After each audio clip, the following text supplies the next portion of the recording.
Good day, fellow rockers and moshers. Welcome to the Metal Connection, the connection to all things metal. I'm J-Dub, and today on the show we're doing our, I don't even know how to say this, but like I got all the guests to choose 3 albums that they thought people generally don't like, or just got bad reviews when they came out, or just people don't generally like them, but we like them anyway. So that's the kind of show we got going on here today.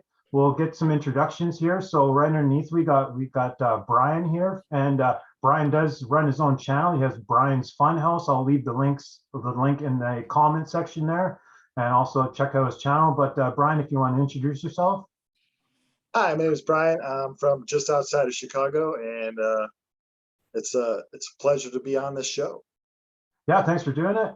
And then right beside him, we got Keith, and Keith was on the last show, one of the last group shows I did with Alice Cooper. So if anyone did see that Alice Cooper show, you might see a familiar face. Yeah, what's up? I'm Keith, here in Kamloops, BC. Just loving vinyl, loving music. Glad to be back. Cool stuff.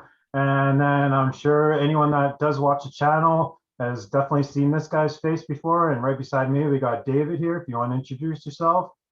Hi, everybody. I'm David Biggs, and I am your rock and roll big dog. Woo!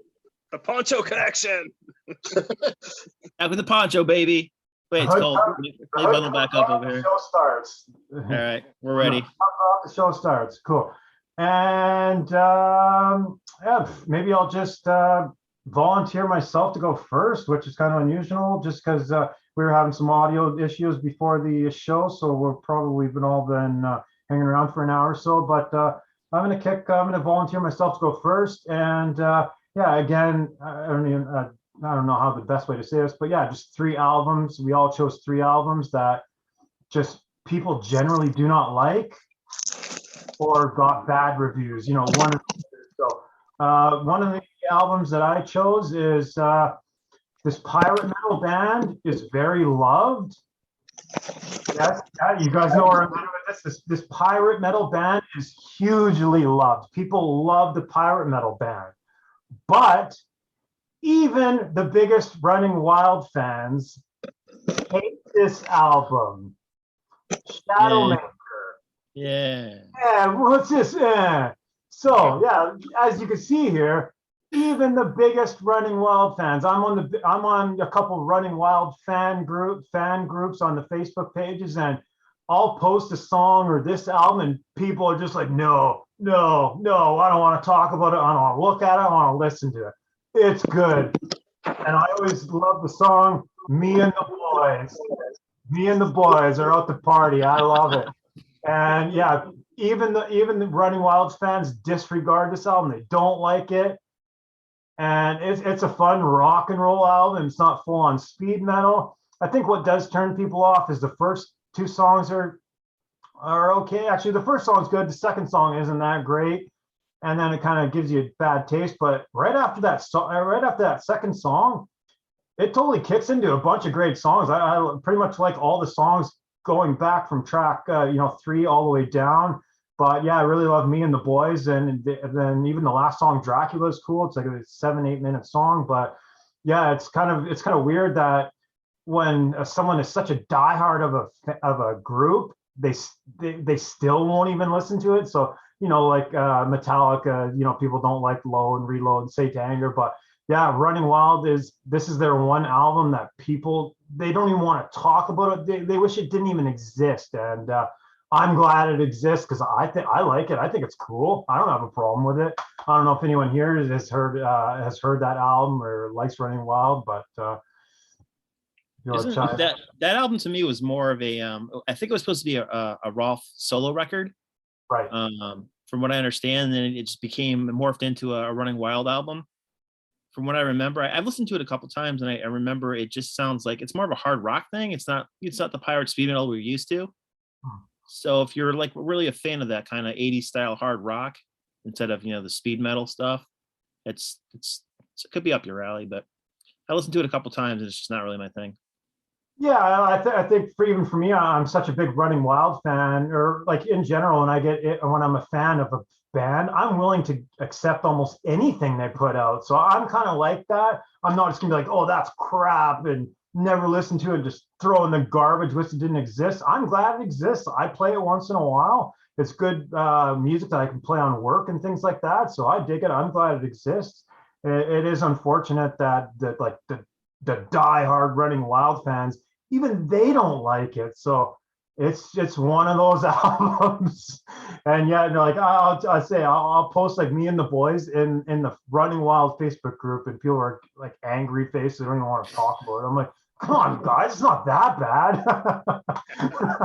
So there we go. There's that. And Brian, if you want to go up next and show one of your three. Sure. I'm a little old, so all my picks are going to be from old times. This came out in 1981, at the time where it was just Gene, Paul, Ace, and Eric Carr. I love it. It's cheesy. To me, if you like Kiss, you like cheesy music. So people are like, oh, we don't like the Elder because they try to sound like this or that. If Shout It Out Loud is kind of cheesy, and all their hits are kind of cheesy. So to me, you know, if you're singing Only You or Just a Boy or anything off his album, it fits with Kiss to me. So I'm glad they kind of explored a little bit and try to get like a concept album and try to get some sounds. Unfortunately, a lot of Kiss fans hate it. It only hopped up to 78 on the Billboard 200. Even their last 2-3 albums charted higher, probably because there wasn't a lot of competition anymore. But even the last albums that really suck kind of charted higher. This one charted horribly. From Rolling Stone, it got 2 out of 5 stars. But I give it 4 out of 5 stars. I think it's awesome. I think it's a cool album. Yeah, I like the art on that one. It's cool, like with the door and the knocker and everything. It's like, what's gonna happen when I turn this on, right? Yeah, I mean, is Paul home? Is Gene home? We don't know. You got to knock first and see who's home. That's right. It's good stuff. It's one of my favorite Kiss albums. I mean, Really? for me, it's like a 9 out of 10. Yeah. I mean, yeah. it's essentially it's a rock opera. I think it's less of a concept album and actually more of a rock opera. And there was I was reading about, there was a whole book that was they wrote about this album, and the story behind it is that there's actually a lot of spoken word stuff that they cut out of it because and they were going to make a movie out of it supposedly that never came about. But there's a lot of spoken word that like really pieces together the story of this album, the concept of the Elder, and they didn't include it on the album. So it like befuddled a lot of people because they didn't understand the concept and the story behind it. But I think if they added the dialogue in it, it would have fleshed the story out. But to me, the story's there. I can piece together from all the titles and from the music. You can piece together. It's about a kid, a boy, who becomes a hero and has to go through these trials and tribulations. It's very Lords of the Rings-ish, very Lord of the Flies-ish. It's an awesome album. It's that song that you mentioned, Just a Boy, is actually one of my favorite Kiss songs. I mean, it's got a really good Paul Stanley vocal, and one of my favorite Kiss songs actually, ironically, is on this album. That's not Just a Boy. It's the song I. That's one of my favorite Kiss songs. It's such a positive, life affirming song, and that's why this album to me gets a 9 out of 10. Yeah, they slagged on like a World Without Heroes with Gene singing. A lot of people thought it's too slow and dreamy, but it fits within the whole kind of, like you said, opera album. I'm shocked that some kids haven't filmed their version of the opera and thrown it up on YouTube or anything. Maybe that's what I'll do. Before I die, I'm going to film the Elder with a whole bunch of people. On the bucket list. Yeah. That's an awesome pick. Awesome pick. Nice. With like $100 budget, it sounds like. Yeah. Apparently it sold well in Germany, Switzerland, and Sweden. So it sold extremely well in some parts of the world. But I guess the US, we just wanted to hear the same old songs over and over stylistically. But yeah, I'm see the glad they makeup stretched for and it. everything. Yeah. We weren't ready yet. No, it's way before its time. I'm still not ready because I'm still not sold on that album. I still don't think it's very good. So I would definitely be in that give it a bad review group. Angry face. I know, well, actually, I tried, and I know we did that Kiss show a couple months ago or whatever, and I think you mentioned it in the Kiss show, and I'm like, okay, I got to go revisit the Elder, and I flipped tracks. I'm like, no, I can't do it. No. I'm texting you angry emojis right now. Yeah, no, I can't do that. I think the concept and the story is cooler than the music itself. So, like the concept and story is all cool, and the visuals are cool, but I wasn't sold on the music personally. But hey, maybe in 20 years it'll click. Like, oh my god, this is genius. Hey, you can't please everyone. No. So Keith, you're up next, and what do you got for us? All right. Well, this is their second album. I went with Weezer Pinkerton. I don't know if you guys are Weezer fans at all, but it's, it got awful reviews, right? Because they wanted the Blue album over again. It almost like with Kiss, they want the same old over again. And it's kind of hard to follow up a record like the Blue album where everything is just like, what an opening intro album. But Pinkerton is just so unique because they just tried something completely different. They're like, well, we're gonna experiment, and we got songs like Tired of Sex and like Pink Triangle, I'm Dumb, She's a Lesbian. Like, I didn't like it at first. This record came out, I was probably like 12 years old, and I was ready for the next Buddy Holly, right? Or Sweater Song. And the tracks on here are just, they're more personal and just more all over the place. And it's the last record with Matt Sharp too, who I really liked in Weezer, the original bass player there. So yeah, it's got a bad rap, but I think it's kind of become a cult classic over the years. People sort of revisit it, and it's just like, wow, it's just like a one-shot record, and yeah, it's where it's at. Weezer Pinkerton. I love it. I think the artwork kind of fits the mood of the album. It's a great release. Yeah, and I guess it's kind of like a love letter to a Japanese chick that he was in love with, that he was like Pen Rivers Kumo was pen pals with, or whatever, right? So yeah, it's just a good one. Glad to have it on vinyl. I'd say with Weezer, I'm just kind of casual. Like, I would know all their hit songs, and well, they do have lots of hit songs, so I would be fairly familiar with probably 3 or 4 songs off each of the album. But yeah, I can't speak on Pinkerton specifically because I'd be more of a casual. I just know their hit songs from the radio and things like that. Yeah, give it a spin sometime. It's different. It's not very poppy, but I guess it does have some pop elements, but it's not mainstream, right? It's not radio friendly. And I guess the industry was probably wanting that. They wanted more stuff they could play on the radio and put on MTV, and it's just not a very marketable album, right? That's a good one. Yeah, I remember a couple of years ago, I did kind of like check out a bunch of Weezers and go through some of the Weezer stuff, like actually the full albums, and look for deep cuts. And yeah, they do have some all right stuff. Mm-hmm. They're not my favorite band, but growing up, they probably were like one of my favorite bands for sure. The Blue album, you can't go wrong with that, man. You can get that album for like $20 Canadian off Amazon. They keep the price low because they want people to have it, right? It's just a nice piece of music. Yeah, their last 4 albums or so, I'll purchase on CD used because it's cheaper. But yeah, that Blue album, I think they just peaked with that first one, and then it's just. I think so. Unfortunately, right? Yeah. No, and I think the thing about Weezer was that they put out the Blue album, then Pinkerton, and everyone was ragging on Pinkerton, so they didn't release any material for like 10 years or something, right? They're like, oh, they hate us. They were kind of offended that they didn't like the album, and they didn't come back until must have been late 90s or early 2000s with the Green album there. And then they're like, we're back, love us again. We should have never gone away. No, they definitely do have a ton of like rock hit songs that I have heard and familiar with, for sure. And David, you're up next, and what do you got? So I'm gonna stick with the Kiss theme, and I just actually changed this up.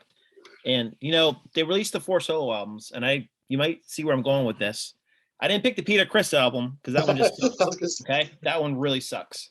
But my favorite of the 4 Kiss solo albums from '78 is the Gene Simmons album, and I'll tell you why.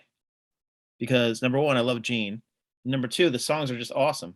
I mean, Radioactive, I think that actually was a minor hit for him. Got played on the radio. Burning Up with Fever, See You Tonight, Tunnel of Love. It's got Cher on it, which I think was his girlfriend at the time, which is kind of interesting. Living in Sin.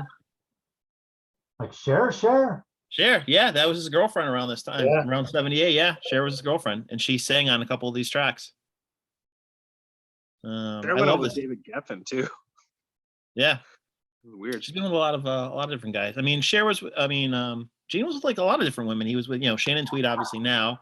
He was with Diana Ross for a little while. I think he dated her.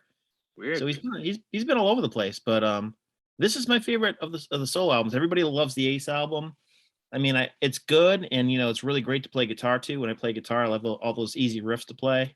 But I like the songwriting on here, and it's pretty much universally panned as one of the worst solo albums. I guess the order that most people go in is Ace, Paul, Gene, then Peter. So this would be like the second to last, but it's my first because I love Gene and I love this material. It's poppy. You wouldn't expect it to be poppy, but you expect it to be more demonic, like some of the demonic stuff he did on Love Gun and Plaster Caster and God of Thunder. It's nothing like that on here. It's pop. It's pop music. We play it on the radio. It's But not you the wish blood upon a spitting. star, right? Yeah, I mean that's probably the craziest track on here. When you wish upon a star. I mean he's crooning on that one, but there's some really good. I mean, Mr. Make Believe, Man of a Thousand Faces. That's it a great shows song. Gene. Yeah, it shows Gene's. He's got more of a sensitive side that he showed. When you were talking about what was the album you just showed? Music from the Elder. When he did what's that song he did with Lou Reed? The song on Music from the Elder. Or Without Heroes. It showed a softer side to Gene. And that's more along the lines of this solo album. So it's a different side. It's not the blood spitting, fire breathing demon. It's more of a nicer, softer Gene. I think he likes a lot of that stuff. If you watch a lot of his like vault shows where he's just like kind of playing for a room full of people that paid a lot of money, he's playing like Paul McCartney stuff, and so he obviously likes that like sweet pop stuff a lot. I mean, say what you will about the guy. I think he's a great entertainer. I mean, forget about his his views and the outlandish stuff that he says. He loves his family. He loves his country. He loves the fans. I think he's a good guy. He gets a lot of flack for the outrageous things that he says, but I think he's a good guy at heart. I saw them in September, and for their age, you could say, well, Paul's not singing all the way or whatever. For 4 people, they come out and they for sure want to entertain you. Where I've seen groups that look like, we kind of don't want to be here. We're kind of burnt out. At least every time I've seen Kiss, they hit the stage with, we're going to kick your ass and we're going to entertain you. Yeah, I've seen them 8 times. It's the most shows I've ever seen from one band. And I know I'm going to see what songs they're going to play. I know kind of the order they're going to play them. But it's just, I know what I'm going to see Fire. I'm going to see Blood. I'm going to see, God of Thunder and all this kind of stuff. I'm going to hear Love Gun. Never gets old for me. I could go see them day after day after day. It just doesn't get old for some reason.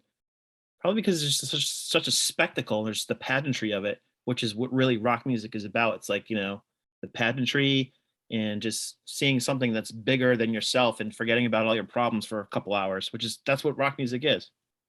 It's an escape. That's pure escapism. It's funny when you mentioned the order of the typical order that people like the 4 solo albums in. The order that you said, I was like, that's my order. Yeah. the Ace, Paul, Gene, and Peter. And Peter one's terrible. He does he tries to be jazzy and artsy fartsy, but there's like one or two good tracks on there. He did write Beth though, didn't he? Wasn't Beth? Yeah, I think he co-wrote it. Yeah. Okay. Yeah, he actually wrote their biggest hits. There's no doubt. There's no doubt. I think I'd be the Cat Man.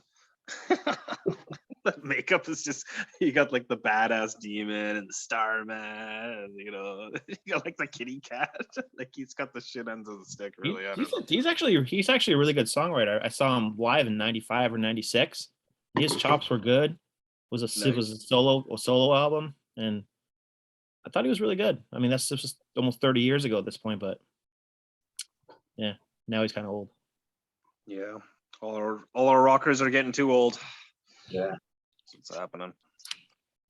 Okay, and I guess we'd be back to me, and I don't even know how to kind of give this an intro, but we're going to be going 80s kind of crossover here, like hardcore thrash sort of stuff. And this is a super polarizing album. This is right up there with Celtic Frost's Cold Lake, how polarizing that album is, where Celtic Frost was kind of early innovators in the black extreme scene, things like that. And these guys were early innovators in the hardcore scene, and they kind of changed styles to that kind of glammy metal sound, right? Much like Cold Lake did. And this is so polarizing to like hardcore fans, and they tried to get maybe I don't even know what they were trying to do and specifically, but this album is so polarizing that I recently posted this on the Discogs Facebook group, and it is so polarizing. It caused me to get banned from the Discog Facebook group. So that just goes to show you how polarizing this album is. Discharge, Grave New World from 1986. I don't even have that. I don't even know what it sounds like. And like I said, it all, like, I'm not going to say it sounds like Cold Lake, but it's right in there with that Cold Lake sort of stuff, where it's got kind of baddish vocals, glamish, kind of bad vocals, right? But there is some thrashing going on, so it is still crossover. But when this band was hugely loved by the hardcore scene, and when this came out, they disowned them, they booed them off the stage, like everything. The hardcore kids hated this, and I come from more of the metal world, so I was more open to something like this. Where when I heard it, I was like, hey, this is cool. It's something different. They're full of energy on the album, and it's kind of thrashy, kind of. And when I read a lot of reviews, even on Wiki, they call it like a glam metal kind of approach. So some would call it glam metal. I did read some other reviews, and yeah, they did mention kind of glam metal-y, but I would still say it's crossover, but still super polarizing to this day, where I posted it in that Discog group and just said it's a super polarizing metal album, and I got into it with one of the moderators, and now I'm banned, all because of this. Yeah.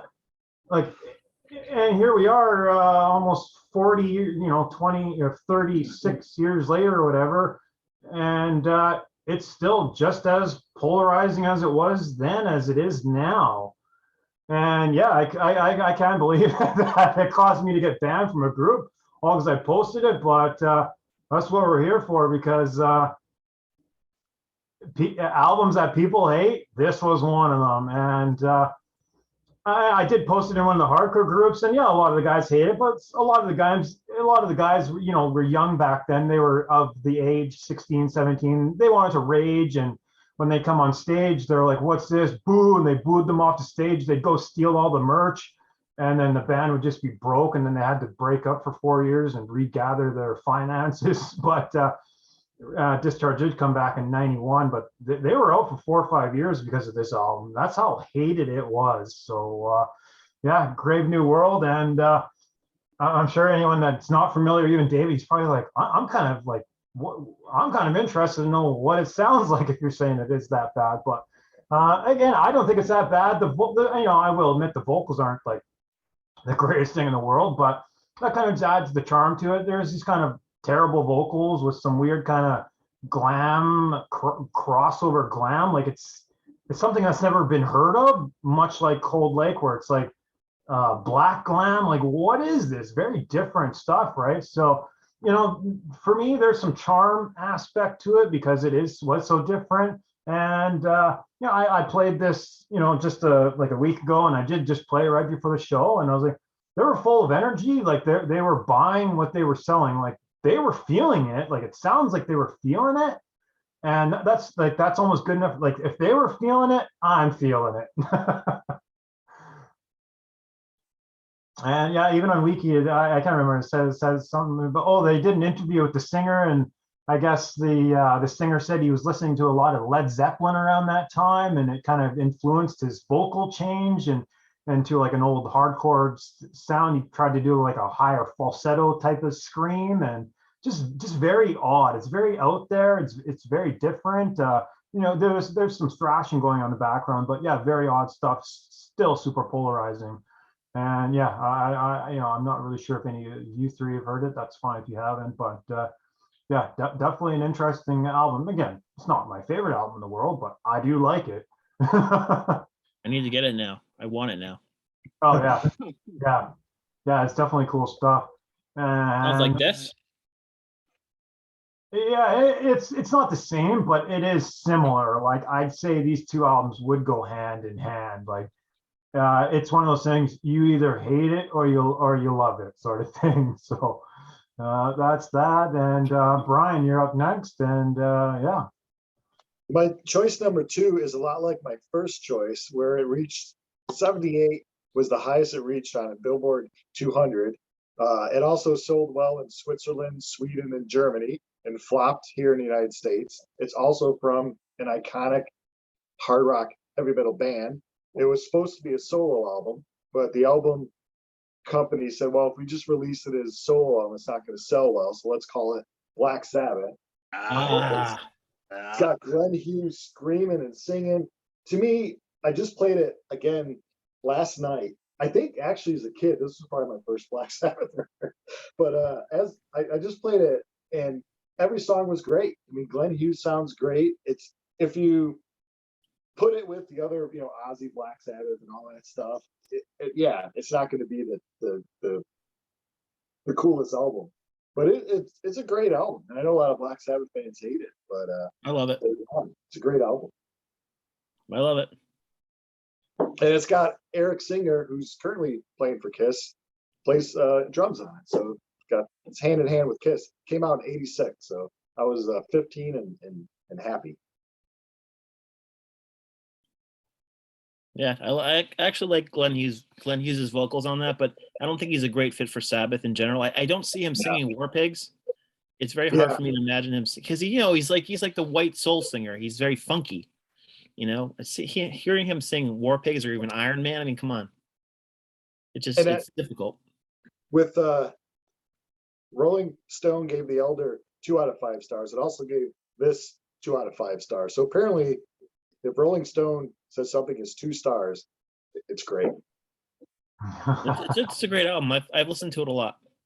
There's a couple tracks on there that I don't like, but for the most part, I think it's I'd probably give it like a 7 out of 10. Yeah, I like side 1 a lot more. In for the Kill, No Stranger to Love, which is to your point, like Glenn Hughes pulls a song like, you know, No Stranger to Love off, but yeah, War Pigs or the Mob Rules, it's not really a style, but for that one album though, it's great. I agree. Yeah, he's got some cool guitar stuff going on in that album. It's a decent album, I think, for me. You know, it's not like a 10 out of 10 or nothing like that. I think some of the stuff that he was working on or, you know, trying to experiment on that album, some of the guitar riffs and things like that, kind of, you know, the bluesy guitar riffs and things like that. I think later shined on the next album, Eternal Idol, where he was really going. Yeah, I like the Headless Cross, Eternal Idol. I like all that weird, you know, Black Sabbath stuff that isn't Ozzy or, you know, like the iconic singers of Black Sabbath. Me too.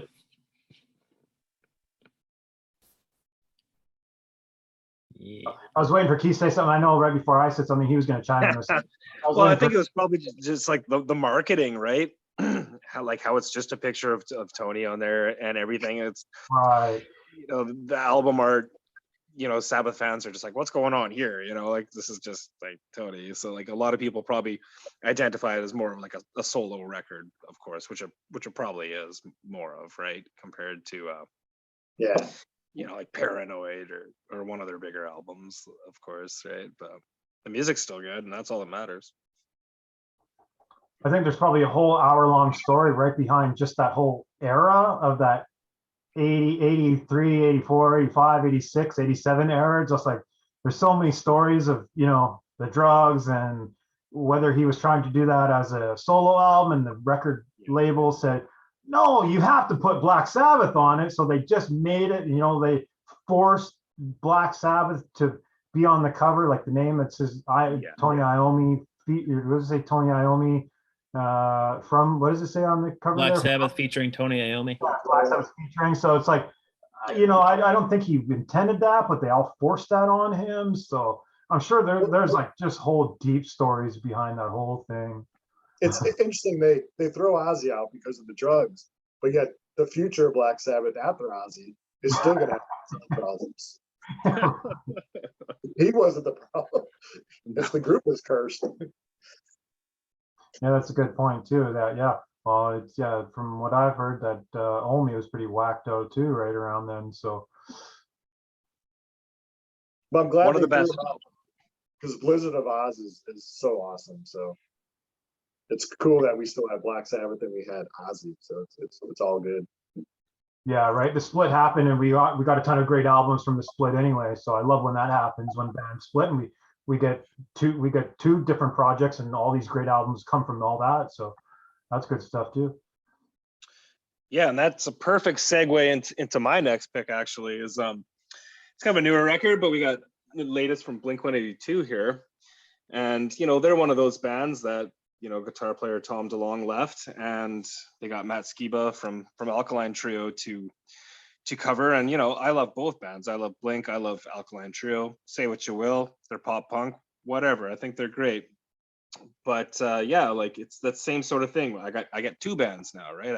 I still get my Blink and I still get my Alkaline Trio, right? And I got Matt in both bands. And I don't know, this one, it's not as good as the one before, which was California, I believe. California's so good, right? And actually, even sorry, not to cut away from you. That's 9, right? The album 9. This was 9, yeah. 9, yeah. 9's good. I dig it. I didn't see anything bad with it, but I was going to say with that California album, they later released a deluxe edition, and do the deluxe edition, the CD1 and the CD2 together. That's a great package. Yeah, I have the California kicking up here somewhere, but I don't have the deluxe. I should check that out. There's a deluxe where they came out with like a whole nother album, basically. So there's like 12 or 13 bonus tracks. Alkaline Trio shirt. Cool. Yeah, buddy. I fucking love Alkaline Trio. You're from Chicago, so they're one of my favorites. Form and and all that stuff, but they blew up really quick. Really, they did. They did. Like, I actually got to meet them at one of their shows they're playing in Vancouver, and I just sort of like walked backstage and saw like Dan and Derek there, and it was kind of like a fanboy moment, just like, hey, I freaking love your band. And then Matt Skiba walks by, and it's like, oh yeah, it's just pretty cool when you get to meet your bands like that, right? And cool. That's awesome. It's awesome, Brian. Was the word on the street that people don't like that 9 album or something? Or well, a lot of people are ragging on Blink because Tom left and they're continuing on. It's like, oh, that's not Blink and everything. But it's like, well, what do you want? Do you just want them to break up? Like, do you not want new material from your bands? You know what I mean? And I think a lot of people, with Blink too, right? Because they're like, well, they're not punk and stuff like that. So like the true punkers are just like, yeah, it's no freaking good. This isn't even like old Blink. You know what I mean? It's like, come on, guys. Do you want material, or do you just want to, what could have been? Like, and I think that happens a lot with bands. And hey, I would rather them put out something that's maybe not as good or maybe not my favorite, but hey, it's still awesome to me. And it's like, in retrospect, you can look back and be like, oh yeah, there was that album too, right? It was pretty good. I like it. I don't know why it got a shitty review or why people don't like it. It's good to me. Well, I love all the people that for like Alkaline Trio or even Blink, like as their career expands, they're always like, well, they're trying to sell out Green Day. To me, this first album sounds like American Idiot. Like, you're always a pop punk group. You're always popping rock. So I don't it's not like these groups started off as hardcore and then they went to pop punk. They started off as pop punk. So They've always it's been that Yeah. skate punk, pop punk, right? You know, and That's all my props up there. Nice. I like your room, man. That's I ran cool. out of props. Yeah, so you know, and with the 9 album, it's kind of it's a little bit more all over the place. Like they experiment more. They got a bunch of different producers on each of the tracks, right? So it's not like California where it was John Feldman and it's, you know, well, okay, this is the John Feldman project. Like this one's produced by a bunch of different people. So maybe the outcome isn't as concise as previous albums, but hey man, it's still fun, you know. Put on. Sounds good to me. I haven't heard it. I should buy it. Does Skiba sing a lot of the songs, or? He does. Like, let me sort of take a look at the where'd I put it? He sings. You know, there's a lot of shared vocals on it, right? Like Mark will do like one verse and then Skiba will do one verse. So there's a lot of that. There is a couple Skiba songs on here, which it's almost like they're trying to make him depressed. It's like, we like a sad Skiba, you know what I mean? Like, and I read an interview with Alkaline Trio once, and they were just like, why aren't your songs as dark and as about like alcohol and depression anymore? And they're just like, if we're successful, what's there to be sad about? Right? I thought that was just a really true, bold statement for sure. But check it out, you guys might dig it. It's not like your Damn It or your Dude Ranch or your Cheshire Cat or whatever, but it's really polished sounding. There's almost like some hip hop vibes on some of it because you got Travis Barker there, but there's also some straightforward, you know, poppy Blink songs like Pin the Grenade or Dark Side for the first time. So I think as the years go on, people will look back on this one and be like, you know what, that was pretty good. Yeah, and I think for me, like California was so good that when that did come out, I gave it lots of chances because I was like, hey, there's got to be something here. And yeah, no, I would have played a bunch of those songs numerous times at work and I play work playlists and things like that. And I'd be fairly familiar with most of the album. If someone just played it on right now, I'd be like, oh yeah, I remember that. So I probably haven't played it for a year or so. Well, maybe not that long, but yeah, no, I jam it occasionally. Oh yeah, California is one of those records that my daughter was like, you know, 5 or 6 years old at the time, and she's like, I like this, you know. It was one of those albums that we could have kind of shared together, so that one's kind of got a soft spot in my heart for sure. But I think that one kind of got better reviews than 9 did recently. Yeah, I don't mind 9. Yeah, 9's good. Good. I give it a 9. I give it a 9. I wasn't expecting you to pull out 9, but yeah, no, I'm fairly familiar with it. I wouldn't be able to riff off a bunch of the song titles or nothing, but yeah, no, I did definitely check it out when it came out, and I have played it. I've played, you know, some songs from it numerous times. Yeah. Yeah, cool stuff. Cool pick. And David, what do you got here next for us? So I'm gonna go in a heavier direction than my first pick. A little heavier than Gene, but I reviewed this album on my page a little while ago, and I've been playing actually in my car for the past couple weeks. It just makes me drive fast, and like we did that show, what's a 10 out of 10 for you? And one of my definitions for a 10 out of 10 was if it makes me want to hit the gas pedal really hard and drive really fast. This album does, and I actually almost got pulled over because I was blasting it and driving really fast, and it's Bathory Requiem. Yeah. Oh my God, dude. All right. So Bathory is basically one guy whose name is Quarthon. He plays all the instruments, uses a drum machine, plays bass, sings, and you know, he's black metal. He pretty much is one of the originators of black metal. This album from 94 is more of a thrash album. It's kind of black and thrash.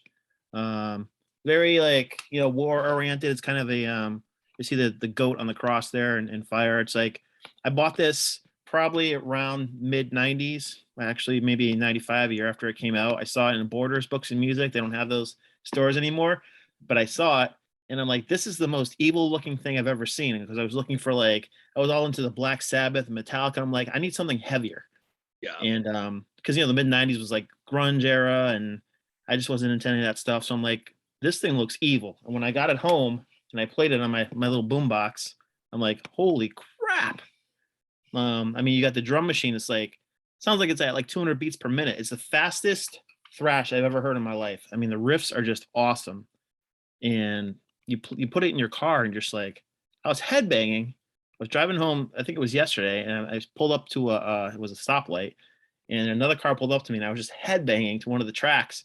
And the guy looks over and is like, I'm like, so I pulled up the CD and I go, I pulled it at the CD. He's like, it was in the dark, so I don't think he knew what the CD was because it was in the dark.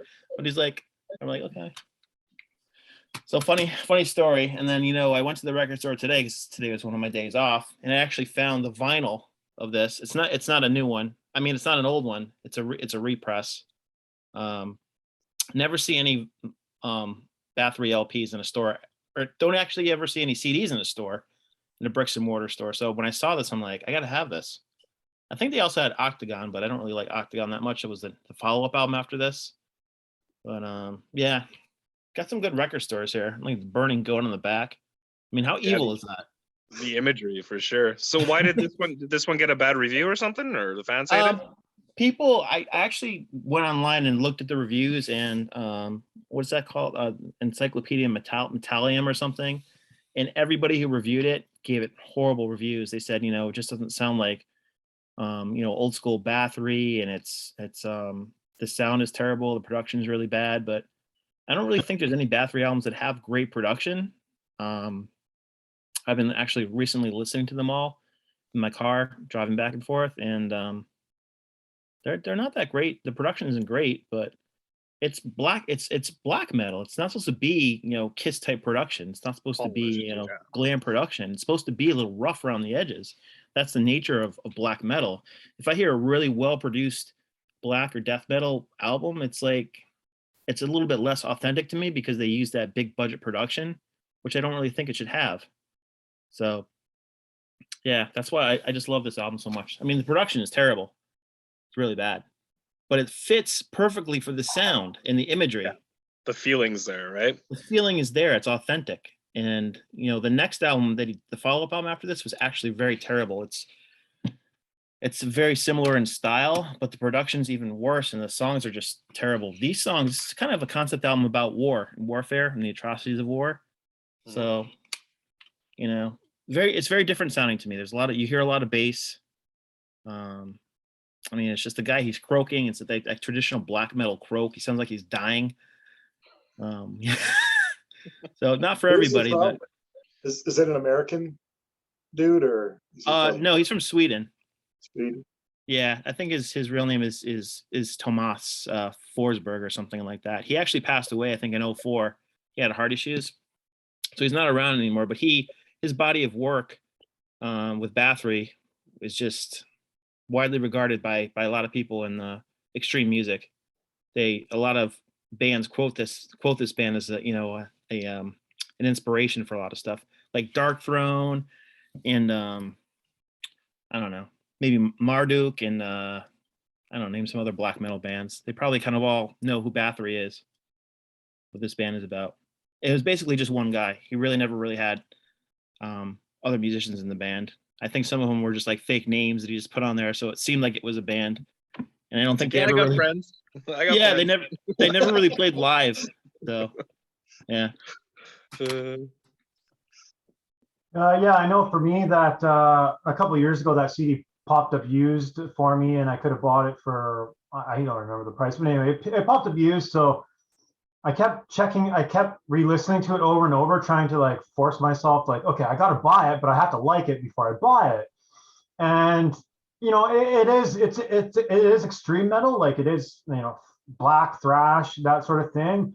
But I think that is one of those things where he didn't really like mix it and master it properly. I think if he would have got someone else to like mix it or master it, like it can be a bad production, but it's a little bit disconnected in a sense where like the mix is really bad. It's almost like Immortals Battles in the North, where there's potential there. If it would have just got mixed and mastered a little bit better, it would have just been that that album could have been really amazing had he brought someone in else to do the production and do the mixing on it. I think, yeah, but there was so much potential with that album. That album is awesome. Like, it is fast and thrashy and extreme, but I wish that, and actually, for all I know, that reissue vinyl could have got remastered and it could sound fucking spectacular for all I know. I have to I haven't opened it yet. I just got it today, so I'll have to listen to it and see what it sounds like. I've been listening to the CD for 25 years, but I mean, you talk about some of the most brutal, extreme thrash, blackened thrash I've ever heard. This is it. Not for everybody, but you know, if you want to drive fast on the highway, that's your album. Yeah, I do wish they, like, you know, I'm not too fussy with my production. Like, things don't have to sound huge. I can EQ it and make it sound decent, but that is one of those albums where it could have had a better, bigger sound. Like, it could have been bad. It could have sounded better. Possibly. It's a 10 out of 10 for me. It's authentic blackened thrash. You know. Yeah, I think to some of it's almost like that Immortal Battles in the North, where it's like there is some charm to it because there's so much chaos going on. Like, there's the charm to it. I just wish it kind of would have been mixed a little bit better. Like, some of it feels a little wonky at times. But I know, actually, when you did, I think when you just posted a couple days ago on your own personal page or whatever, and I was like, oh, I had meant to kind of just quickly skim through it, so like, and kind of knew what I was talking about. I didn't know you were gonna show it on the show, but I just wanted a quick refresher myself. But from the last time I remember it, like, it is good. I didn't end up buying it though, if that tells you anything. All that build up, you didn't buy it? No, I didn't.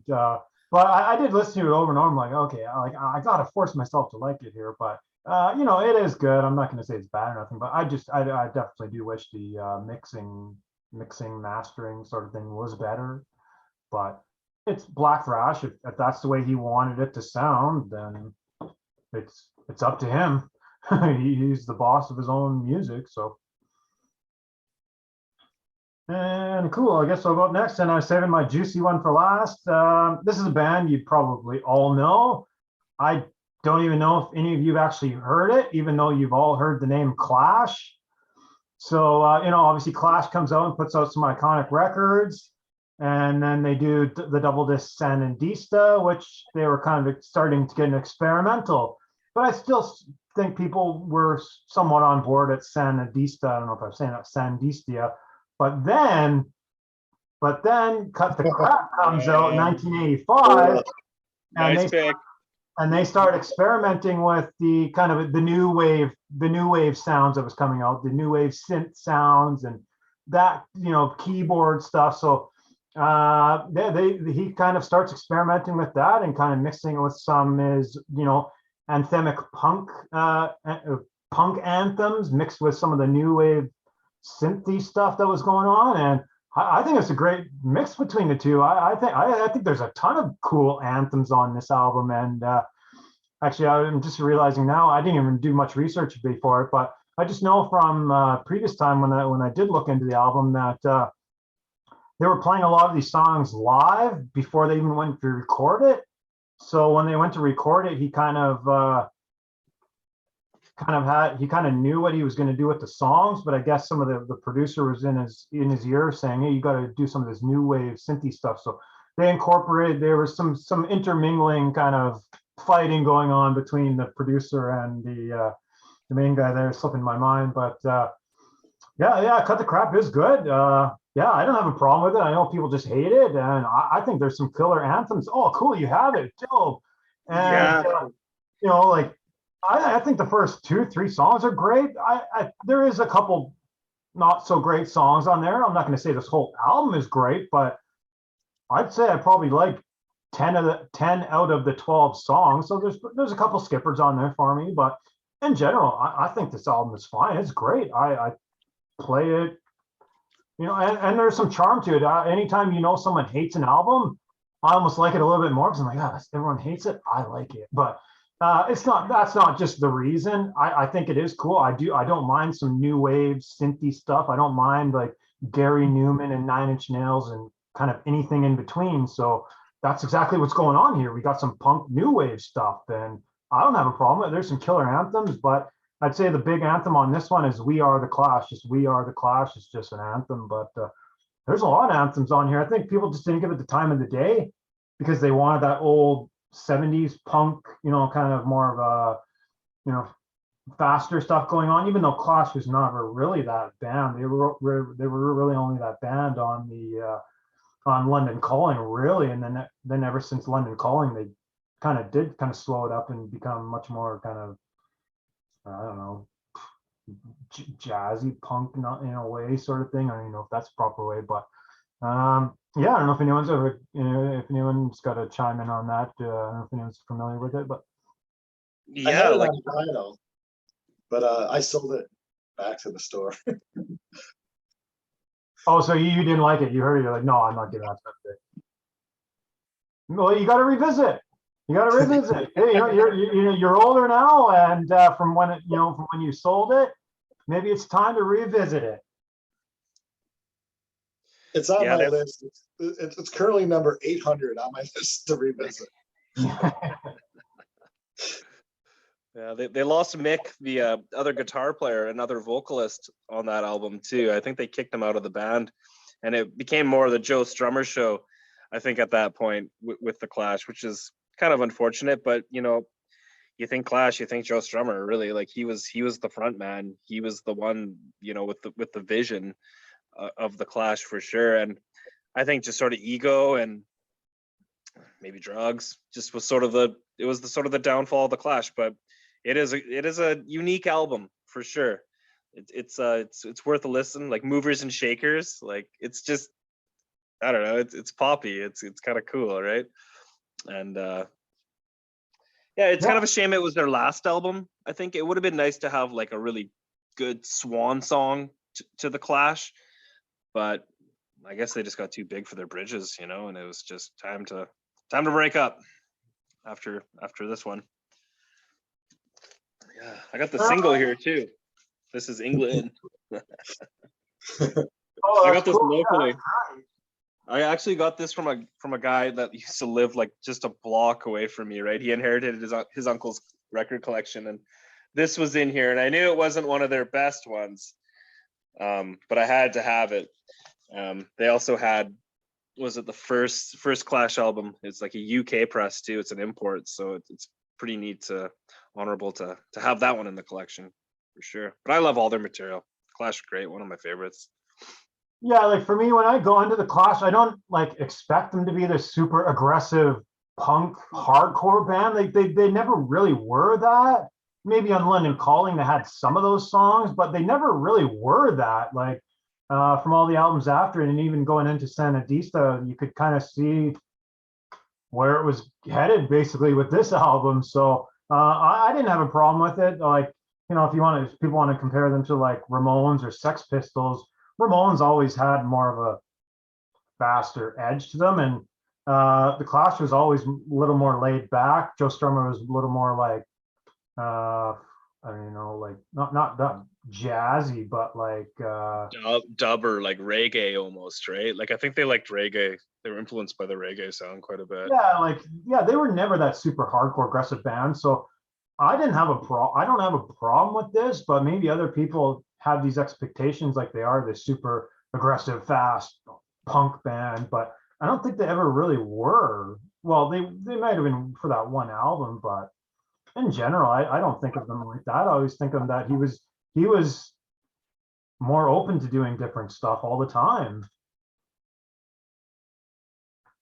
Good pick for sure. Yeah. Because a lot of people rag on that album, and like, I don't know, I don't think it deserves as much negativity as it actually receives, for sure. I think it actually holds up pretty well too. Like anytime I listen to it, it's obviously there's that 80s kind of new wavy sound that was going on, but again, I don't mind that stuff. You know, I got a Nina Hagen record right behind me, and that chick is she's totally out to, out to lunch with her experimental new wave, everything. So, that's, Clash is experimenting with different weird stuff too. Not as weird as Nina, but, just like, Gary Newman and the different kind of that new wave thing that was going on, the Cars and things like that, right? So, Yeah. I don't have a problem with mixing new wave and punk and seeing what happens. Well, exactly. I guess I just didn't want to keep doing the same thing, right? And that's probably like a lot of these albums on all of our lists here. They're just, a band gets sort of stereotyped, or they get sort of that signature sound, and they just want to break away. And then the fans hate them for it. Yeah, right. Yeah, I hate him for it. Yeah, no, I've never really been like that. Like, it would be an easy choice to throw up Saint Anger, and I do like that album. That's the thing. If I were to show Saint Anger, it's because I actually do like it. Sure, it's going to be cringy saying that online publicly, but I don't mind Saint Anger. Like, no, it's not my favorite album. No, I'm not going to play it every month, every year, or I mean, I might play it once a year when I'm in the mood for it. But I don't mind Saint Anger. But that is one of those things, But yeah, I thought it'd be a fun show to do this type of show where showing albums that people don't like that we like. It's a great idea. Makes you think a little bit too, right? Oh, totally, yeah. And Brian, if you want to go up and show us your last pick here. Well, I figured because half our panel is from Canada, I should pick a Canadian band. This album, it actually caused the lead singer / lead guitar player to say, look, I'm out of it. Let's end this. The group, without him, put out one more album. I've not heard that, but I'm sure that one sucks. But I actually like it. Triumph, nice. Surveillance. Side one's got some, it's like a pop rock album. If you're looking for old Triumph sounds, you're not really going to hear it too much because they do put a little more keyboard into this and stuff like that. But if you just listen to it as a group in '87 that was trying to put out some good pop friendly stuff, I know the group itself isn't too keen on it because the album company had them bring some outside people to help them co-write a few of the songs. But it's got some nice jams, and the guitar solos for a few of the songs are great. So it's not my favorite Triumph album for sure, but a lot of people hate it, but I like it. And Triumph always has cool artwork. So yeah, that's sweet. I like that. What is that supposed to be exactly? I'm not I sure. don't know. I watched the video for one of the songs today, and they tried to recreate this helmet. Oh, it's a helmet in the video, and it looked really bad. But it's fun though. It's got some nice songs. He can sing great. I mean, when Rick Emmett sings, I know that the guy playing drums, he also sings, but he's got a good voice. But Rick Emmett's got that high range of his voice, and he sounds great. After this album, he was like, "See you later. I'm going to put out I think he's got 12 solo albums or something." But I don't know. I like it. It's a good album. Nice. I should check it out for sure. I like Triumph. They got their moments for sure. They kind of they're buddies with Rush too, right? I think they did a lot of shows together. They're like the opening band for Rush back in the day. Right. Them and Saga. Yeah. Yeah, I was looking to choose a Rush album, but I figure that's too easy. So I'll choose. They don't have a bad album. Yeah, it's all good with Rush. It's all good. Right. Some of it's greater than other stuff, but yeah, it's all good. It's all good though. Yeah, definitely. Nice. It's kind of ironic or coincidental that you show up Triumph, because I've never gone down the Triumph rabbit hole. I didn't even realize they were Canadian until someone mentioned it last night. I was like, oh, I didn't even realize they were Canadian. But there's two bands that I'm going to be going down the rabbit hole pretty soon here with is Triumph and Slade. Those are two bands that I never really fully like when I want to get into a band, I want to listen to every single album they've done and go through every single album. So those are two bands actually just recently that's kind of popped up in my wheelhouse that I've been realizing that I've been wanting to kind of check more out of. And it's actually ironic. I was just talking about the Triumph last night with a buddy. He was playing Triumph on his show, and I was like, "Hey, Triumph is cool. I want to check more Triumph out." And yeah, and then Slade and Triumph are the two bands that I plan on going down the rabbit hole here pretty soon with. But Yeah, you should enjoy early Triumph a lot. I mean, there's just great songs. Slade is also another group for years I've been trying to get into. I have Keep Your Hands Off My Power Supply or something like that, but I know that's one of their like 80s albums. There's so much earlier Slade. So yeah, there's a lot of Slade albums I want to listen to. I wish we could all live to be like 400 years old, because then we can finally listen to everything we want to. That's just it, right? So much music to explore. Yeah, like for me, that Triumph, I just never got around to just digging into Triumph. And yeah, it's quite ironic that you bring that up, because that just came up last night with me and a friend. So it's kind of ironic that's what you show. I remember seeing Triumph live in '86. It was about '86. The album before this, also people that enjoy that one, The Sport of Kings. And it was like '86, and they kept saying, like, in between songs, "How do you guys like our lasers?" And it was like this new technology, these light lasers. And it was like every third or fourth song, "You guys liking these lasers?" It's like, now it seems like, well, it's just light, dude. But it was so cool to see them, though. They put on a great show. Nice. Allied Forces, that's where it's at. That's a good one. Yeah. Somebody's out there somewhere. That's probably my favorite Triumph song. Just so inspirational. And Hold On is good. Oh yeah, they just got Magic Power is a great one. It's just, it's a great band. They're definitely a gem for sure. I know one thing that was really cool when my friend did mention that they were Canadian. I was like, oh, cool. I should be able to get all their albums cheap then. Usually, we can get the Canadian albums cheaper right in Canada, because they would have sold very well in Canada. So I was like, oh, cool. I should probably be able to get all the Triumph albums cheap. So I go on Discogs and start loading up my cart with all these Triumph albums. Well, the guy I went to today, Jamie, he had some Triumph and he had some Slade, and he had some good Canadian rock, some teas, right? Like, you'll have a good time. Yeah, it's always cool. And sometimes I don't even care if the band's from Canada, US, Sweden, Germany. Sometimes I don't even care. I just care like the music and then where they're from is second or third. But sometimes it's cool. It's like, oh, okay, cool. I should be able to get that cheap then. It's like this. I recently just got, I don't know. The Kick Axe here. Oh, nice. Yeah, everybody in Canada's got the Kick Axe. They sold this so well in Canada, but I don't think anyone else knows really Kick Axe. But this is one of those albums. Everybody's got the Kick Axe album. Well, I've passed them that too many times. Not another time. I'm getting it next time. Those didn't fall over. Oh. Well, good thing that didn't fall over. All right. I guess I'm up for my last one, hey? Yeah. Don't hate me, guys. Don't hate me. Chinese Democracy, baby. I like that album. Yeah, right? Everyone's got a hate on for Chinese Democracy. I bought this. This was one of my first records. When did this come out? Look, 2008.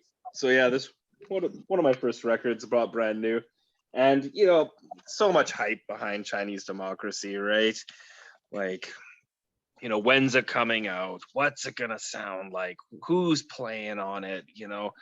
And is it my favorite GNR record? Hell no. But it's just, I don't know, there's something about it. If the lyrics, Axl he's digging a little deep there, and I think it would have been way more successful if they would have called it like an Axl Rose solo album. Why did you have to call it GNR / Duff, Gilby, all those boys, and of course you too, Axl. But it's just the bitterness there, I think, is why they released it as a GNR. I have the rights to the name GNR. I'm the Rose and Guns N' Roses. But but the production's so slick. Better. That's just like a fucking like how Dave was saying, you know, pedal to the metal song in your car, you know. And it's everyone always rags on Axl, but you know, at least with this album, he was able to show things from his perspective a little bit. Do I agree with it wholeheartedly? Well, maybe not, but it's got its moments for sure. I have the CD, and I think when I uploaded it to my iTunes, I think maybe I picked 2 songs out of it to go into my iTunes. So Yeah. I don't know. It just I think because I wanted so much from it, you know. Yeah. But it just I'm sure if I listen to it again, it'll be all right. Well, yeah, you know, it's got its moments for sure. I don't even really know the track listings too much here. What do we got? Chinese Democracy, of course. Shackler's Revenge. Prostitutes. Yeah, like it's cool. Like the production's really good on it. You know what I mean? Like who knows how many different versions of these songs there was out there, right? Like how many recordings and who played it. I think Buckethead was playing on this one. Catcher in the Rye. There Was a Time. There Was a Time is a really good song. That's definitely Axl like reflecting, you know, there was a time that I would have done anything for you. You know, there was a time when we were a band, we were together, right? And look what we've become, right? Like it's kind of sad. It's a bittersweet album. Chinese Democracy. I like it. That was definitely a grower for me. Like I probably would have been like Brian there when it first came out. I'm like, okay, there's like 2 good songs on here. But the more I would have listened to it and revisited it, you know, probably revisited it a few times, definitely to. But it's a grower. That's what it is. Like you kind of have to revisit it 2 or 3 times to maybe not understand it. Well, maybe understand it, but yeah, just kind of just maybe lower your expectations of okay, you want this to be whatever appetite destruction, and expectations are so high, but it's just, yeah, I don't know, it's just a grower of an album where there is actually, you know, looking back now, I think there's maybe off the top of my head, there's probably like 6 to 8 great, pretty good songs off it. A lot of material on it. It's a double disc, so it's got 4 sides. Okay, I didn't know that it wasn't a deluxe version or nothing, but anyway, I didn't know it was that long, but yeah, no, it's a grower. Like there is some decent songs in there that you originally would have skipped, but then if you revisit it, it's like, okay, this isn't actually too bad. A little bit of depth to it for sure. He sings very like soft and light at lots of light at lots of at a lot of parts. Yeah, I don't think he's on like amphetamines or whatever. This is not Axl running around in his red tighty booty shorts or whatever, right? Like he's trying to be more with it on this one, and I think they just waited too long. They waited way too long for Chinese Democracy. You know, if it would have came out right after the Illusions or Spaghetti Incident, the fans would have been, you know, more on it. But it became more of a joke. It's like, is this album ever going to come out? You know, is it a real thing or what? And then it was finally released, and people were just kind of over it, and like the hype was done. And we'll see what happens with GNR. I don't know, if it seems like some of the old boys are back together. Slash Duff and Axl have been jamming, so we'll see if we get some new material from them. Be cool. But yet again, I think it's just too late. You know, it's like the Ghostbusters movie, right? Everyone's like, oh, a new Ghostbusters movie, right? But it's like, you should have made one in the 90s. It would have been like way better. Now it's just not the same.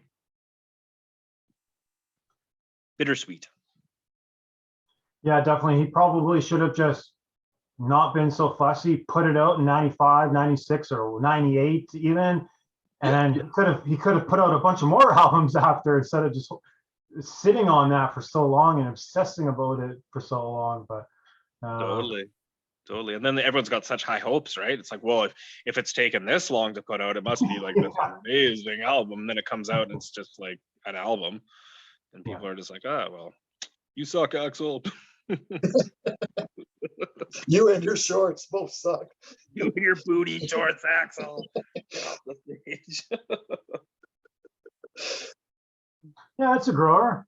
It's a grower. That's a good way to put it, for sure. You know, you have to revisit a couple times to slow it down a bit. Mind you, there are some rockers on there, but Totally, it bangs for sure. And he's got to take it for what it is, right? Yeah, songs that build. But David, here we go. And if you want to show us your last pick. Oh, my last pick. It's so we were talking about another band before, and this guitarist got kicked out of that band, and he formed his own band. And I think the band he formed was put out better music than the band that he was in previously, and that is Vinnie Vincent with the Vinnie Vincent Invasion. I love this album.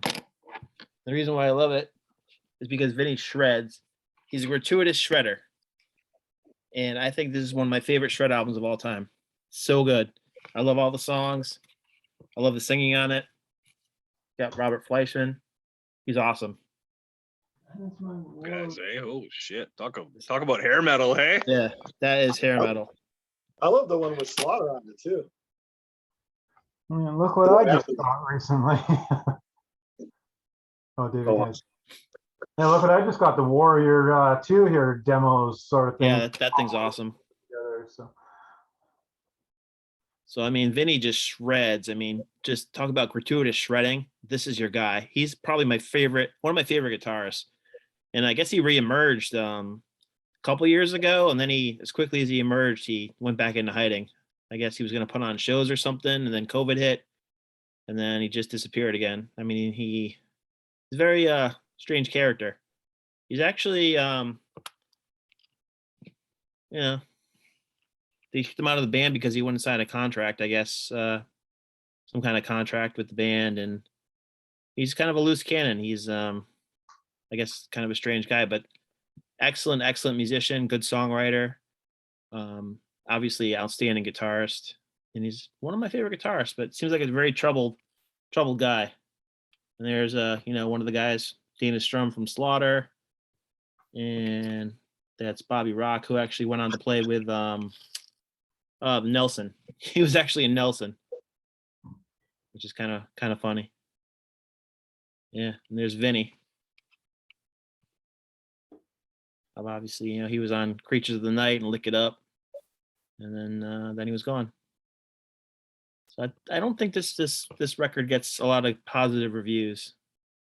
It's probably the singing, the falsetto is too high, Vinny shreds too much, the songs aren't there, but the songs are there, and there's hooks galore, and I love this album. This would be another 10 out of 10 for me, and another album that I would speed down the highway to. I love Vinny. I really like the one with Slaughter. All Systems Go, I think it is. That's a great one too. Yeah, that one I don't play as much, but it's pretty good too. Got a very similar cover. There's Mark Slaughter, and then he had his Ankh head he was wearing for a while with Kiss right before they stripped everything off. I thought that was a cool look, the whole Ankh head.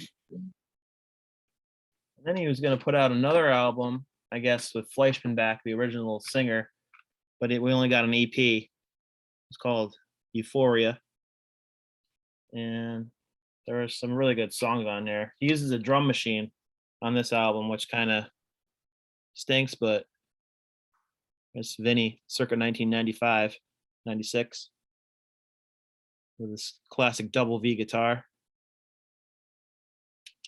Is that actually signed, or is that just part of this part's actually signed. Oh, I bought it. I'm not Vince, obviously, but I bought some guy named Vince. Yeah. Sweet. And the back, that's just that's not real. That was part of the CD, but this is actually signed by Vinny. Cool. So was his singer in Journey for a while, or he's got something with Journey, right? Yeah, that guy Robert Fleischman. He was in Journey. He's got this just ultra high pitch falsetto that it's amazing, and a lot of people don't like it, and that's why the band gets criticized a lot. But I mean, so does Mark Slaughter. Mark Slaughter went on the with Slaughter, obviously, and in the early '90s they had that song "Up All Night," which I watched the video all the time. I remember that. Yeah, but this guy was even the first guy was even more high pitched. It was like dog whistle high pitch. It was awesome. total gratuitous shred, which is what I'm all about. Sometimes Only dogs can hear it, right? only dogs can hear it. Yeah, there's a time and a place for everything, and sometimes I just love to hear that. Sometimes I love to hear the black metal. Sometimes I love to hear the Glenn Hughes. Sometimes I like to hear jazz fusion. So it's like there's a place for everything. It just depends on what mood I'm in. So that's why I'm all over the place music wise, and that's why my picks are all over the place. Black metal, thrash, pop, rock, everything. It's all cool.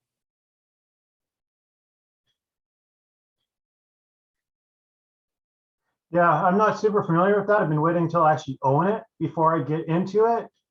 Yeah, it was just one of those weird things where I'm like, I want to wait till I own it before I really kind of get into it. And I just haven't had a chance to really own it. I know it's popped up on vinyl for me a few times. I just haven't got it yet.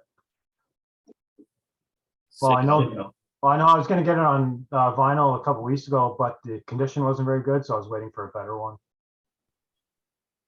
Yeah, there's probably good ones out there. Yeah, it was like a VG plus. I'm like, no, no.